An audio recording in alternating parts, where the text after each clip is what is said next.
Education is the passport to the future, for tomorrow belongs to those who prepare for it today.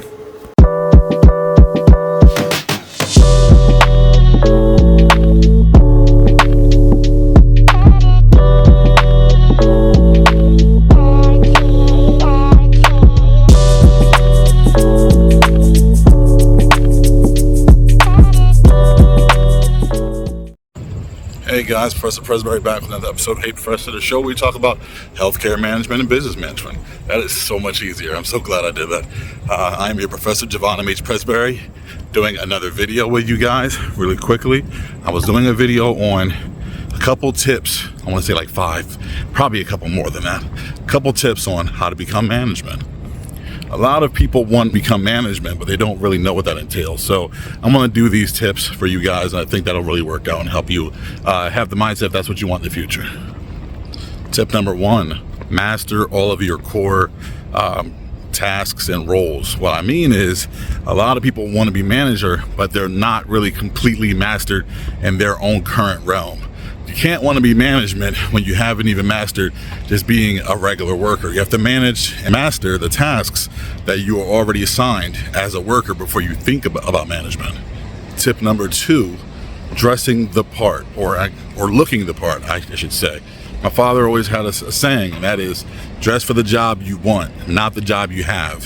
What that means is, if you look professional, if you look like someone who should be in a position of authority, if they can envision you in that position, it'll be easier for them to put you in that position. I hope that makes sense.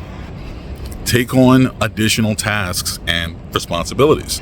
Maybe, well, that's 3, by the way. Step 3, I said step 3 and then I held up 2.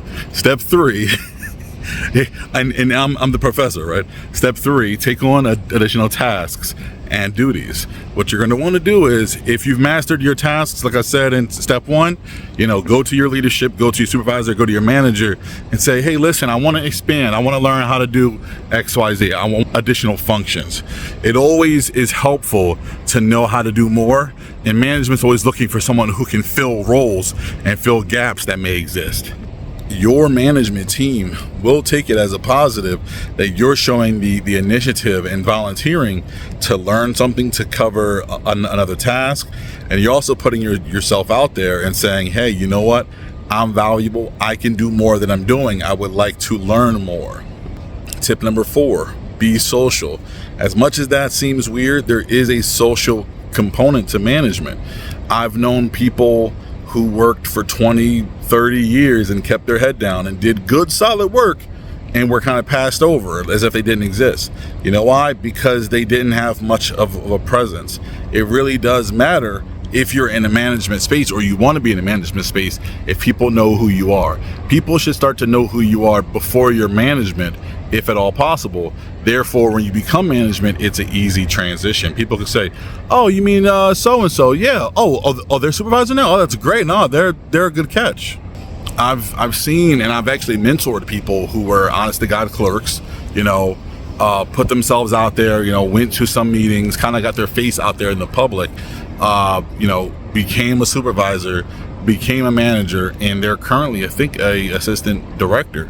So you can do it. You just got to get out there and be a little bit more social, put your face out there, be a little bit more well known, be social, speak up when you have team meetings, speak up if you have any kind of quote unquote town hall or any situation in which management's there and they're speaking, kind of speak up, voice your opinion, voice your concerns, ask questions, get yourself out there. And tip 5, last but not least, let me make sure I got the right amount of numbers up. Yes, 5. Tip 5, last but not least, be organizationally minded. What I mean is, a lot of people want to be management, but they can't see beyond their own tasks. I've seen a lot of clerks who can't see beyond their own cubicle, and I've seen a lot of clerks who are organizationally minded. And you can really catch on to that when you're a leader, when you're a supervisor, when you're a manager. You'll see someone who has the potential to be those same things and has those same qualities as yourself. The difference between a person who cannot see beyond their cubicle and someone who is organizationally minded is this: someone who cannot see beyond their cubicle folds paper all day.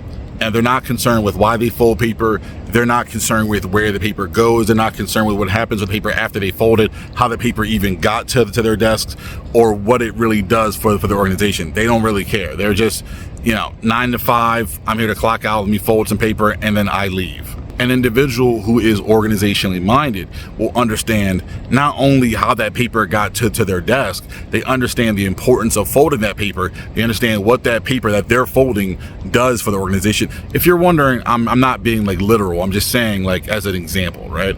No one's just sitting around folding paper all day, though. Don't be surprised. So, that person who has it understands what the paper does, what the purpose of the paper is, how it benefits the organization, how it helps the organization, why they're folding paper. They may even know the damn tree it came from. Like, a person who is organizationally minded will understand that they are a piece in the entire system, whereas a person who can't see beyond their cubicle just really doesn't concern themselves, or they're just not.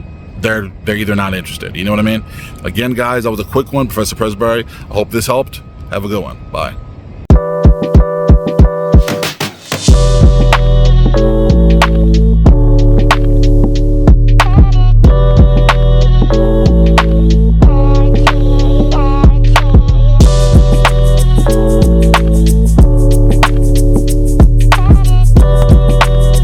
Intelligence is not enough. Intelligence plus character. That is the true goal of education.